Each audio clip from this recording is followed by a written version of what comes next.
Last summer, my friends and I decided to tackle a simple project, building a treehouse in my backyard.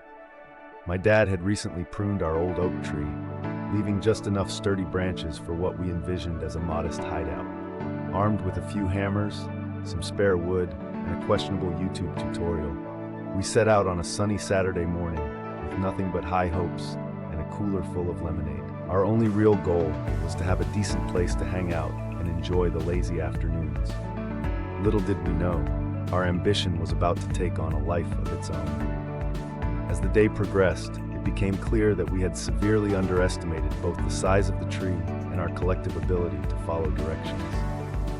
What started as a simple platform quickly spiraled into an architectural wonder, complete with intricately carved railings and an ornamental archway, all thanks to Jake's impressive but unsolicited woodworking skills.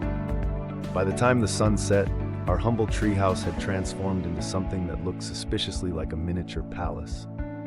We jokingly dubbed it the Tree-Taj Mahal, snapping pictures and laughing at our accidental masterpiece. The next morning, we awoke to the sound of voices. Peering out the window, I was shocked to see a small crowd gathered at the base of the tree, snapping photos and chatting excitedly.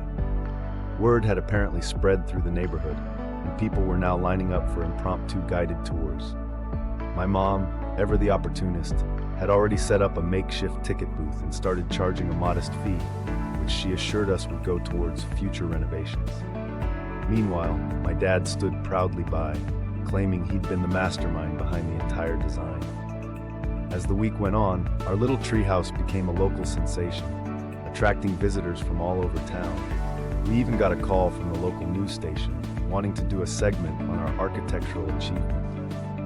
It was all a bit surreal, and we couldn't help but laugh at the absurdity of it all. But the real kicker came when a tourist asked if the Tree-Taj Mahal was inspired by the actual Taj Mahal's story of love. Without missing a beat, Jake quipped, "Nah, it was just a branch out from our usual plans."